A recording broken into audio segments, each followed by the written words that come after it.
Hello guys, welcome back. Nervous system के अंदर अब तक आपने पढ़ लिया न्यूरॉन्स, टाइप ऑफ न्यूरॉन्स के बारे में। नेक्स्ट आपका जो टॉपिक है वो है न्यूरोग्लिया सेल्स के बारे में। न्यूरोग्लिया जो सेल्स हैं उनको ग्लियल सेल्स भी बोलते हैं, सपोर्टिव सेल्स भी बोलते हैं। ये हम पीछे पढ़ के आ चुके हैं इसके इंट्रोडक्शन के अंदर। नेक्स्ट है, हमने बताया था कि आपकी जो न्यूरोग्लियाज हैं उनके अंदर सेंट्रोसोम्स प्रेजेंट होते हैं, ठीक है, और ये माइटोटिक होती हैं और इनके पास पावर ऑफ रीजनरेशन होती है। जबकि जो न्यूरॉन्स हैं उनके पास सेंट्रोसोम नहीं होते हैं, वो नॉन माइटोटिक होती हैं और वो रीजनरेट नहीं कर सकती हैं। और आपका जो ट्यूमर आपको ब्रेन के अंदर देखने को मिलेगा वो कौन सा होगा? ग्लियोमा होगा, ठीक है। अडल्ट के अंदर आपको ये देखने को मिलेगा। और 45% जो ब्रेन ट्यूमर के केसेस होते हैं वो ग्लियोमा के ही केसेस होते हैं आपके। नेक्स्ट है, आपने नर्वस सिस्टम के अंदर दो चीज़ें पढ़ी होंगी, सेंट्रल नर्वस सिस्टम और पेरिफेरल नर्वस सिस्टम।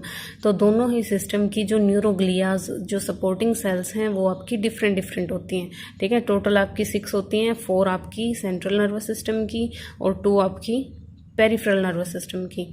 तो अब जो पहले हम नाम से शुरुआत करते हैं, ठीक है। आपका जो सेंट्रल नर्वस सिस्टम है वहाँ की न्यूरॉन्स को जो सपोर्ट करती हैं वो 4 तरह की सेल्स होती हैं।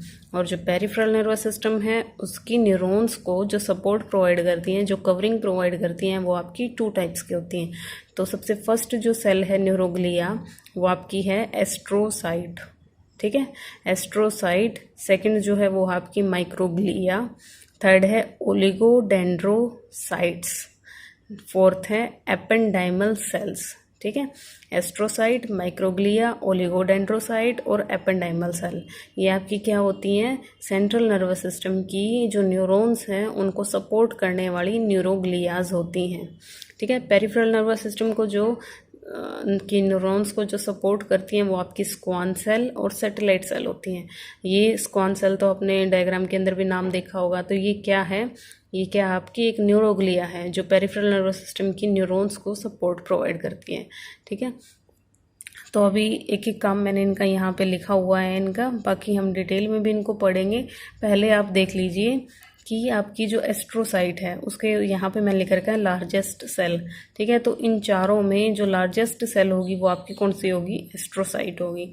और ये आपकी क्या फॉर्मेशन करती है? Form the BBB, blood brain barrier, ठीक है। तो आपने नाम सुना होगा ब्लड ब्रेन बैरियर का। आपके ब्रेन और ब्लड के बीच में एक बैरियर प्रेजेंट होता है जो कौन सी सेल्स फॉर्म करती हैं? आपकी एस्ट्रोसाइट, ठीक है।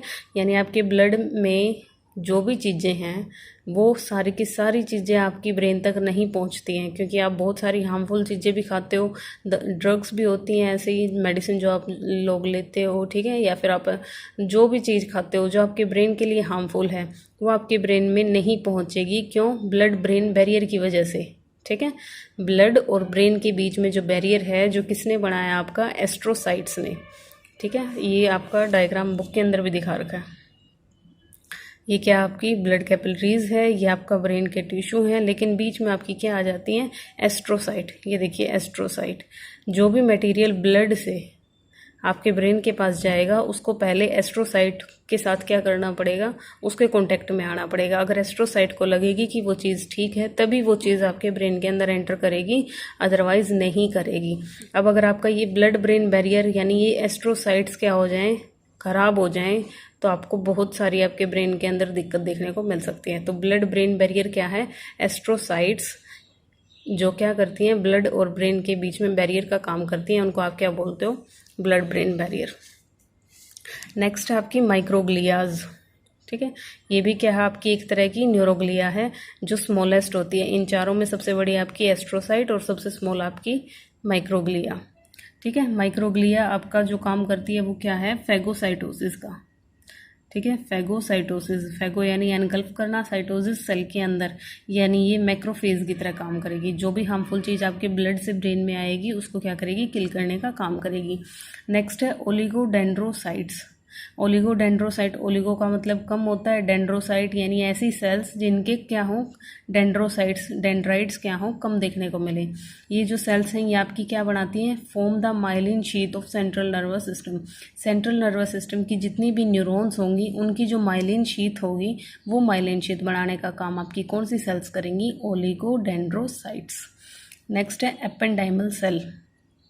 एपेंडाइमल सेल भी क्या है, न्यूरोग्लिया है। ये आपका क्या काम करती हैं, ये आपका फॉर्मेशन करती हैं एंडोथेलियल लाइनिंग ऑफ वेंट्रिकल। आपके ब्रेन के अंदर भी वेंट्रिकल होते हैं, हार्ट के अंदर आपने पढ़े हैं राइट वेंट्रिकल, लेफ्ट वेंट्रिकल। आपके ब्रेन के अंदर भी 4 तरह के वेंट्रिकल्स होते हैं। उनकी जो एंडोथेलियल यानी जो इनर लाइनिंग है उसकी फॉर्मेशन आपकी एपेंडाइमल सेल करती हैं। ठीक है, तो ये इनके चारों के एक एक मेन फंक्शन है जो यहीं के यहीं मैंने आपको बता दिया, बाकी हम इनको डिटेल में भी पढ़ेंगे। नेक्स्ट है आपकी peripheral nervous system. Peripheral nervous system की जो न्यूरॉन्स हैं, ठीक है, उनको जो सपोर्ट करती है न्यूरोग्लिया वो है आपकी 2 टाइप की, स्क्वान सेल और सैटेलाइट सेल। ठीक है, तो स्क्वान सेल्स आपकी क्या करती हैं, form the myelin sheath of peripheral nervous system. ये भी क्या करती हैं, अगर आपसे पूछा जाए, ये 1 नंबर का क्वेश्चन आपका, पेरिफेरल नर्वस सिस्टम की जो न्यूरॉन्स हैं उनकी माइलिन शीथ आपकी स्क्वान सेल बनाती हैं, और जो आपकी सेंट्रल नर्वस सिस्टम की न्यूरॉन्स हैं उनकी माइलिन शीथ आपकी ओलिगोडेंड्रोसाइट्स बनाती हैं। ठीक है, जब माइलिन शीथ का ब्रेकडाउन हो जाता है तब डिजीज कंडीशन देखने को मिलती है मल्टीपल स्क्लेरोसिस। अगर सेंट्रल नर्वस सिस्टम की माइलिन शीथ का डिस्ट्रक्शन होता है तो डिजीज देखने को मिलती है मल्टीपल स्क्लेरोसिस, और अगर पेरिफेरल नर्वस सिस्टम की माइलिन शीथ का डिस्ट्रक्शन देखने को मिलता है तो डिजीज का नाम होता है गुलीन बेरी सिंड्रोम।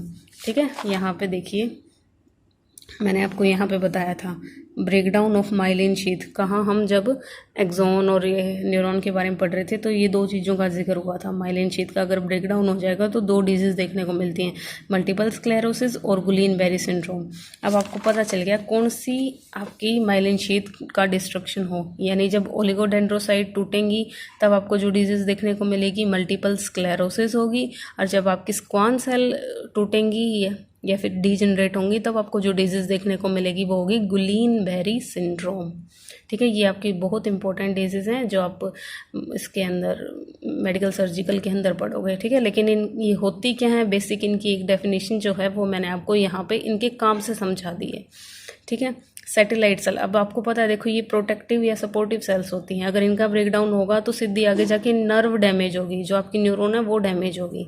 ठीक है, अगर माइलिन शीथ का ब्रेकडाउन होता है तो आपके न्यूरॉन को खतरा होता है। फिर अगर न्यूरॉन डैमेज, तो अब ये सेल्स तो रीजनरेट कर सकती हैं, न्यूरोग्लिया न्यूरॉन आपकी नहीं कर सकती है। अगर न्यूरॉन रीजनरेट नहीं करेगी तो आपको ही आपकी बॉडी के अंदर क्या देखने को मिलेगा, सिम्टम्स देखने को मिलेंगे। ठीक है, नेक्स्ट है आपका सैटेलाइट सेल। सैटेलाइट सेल्स आपकी क्या होती हैं, सैटेलाइट सेल भी आपकी पेरिफेरल नर्वस सिस्टम की क्या होती हैं, न्यूरोग्लियाज होती हैं। इन सेल्स का काम होता है आपका ट्रांसमिशन करने का आयंस का।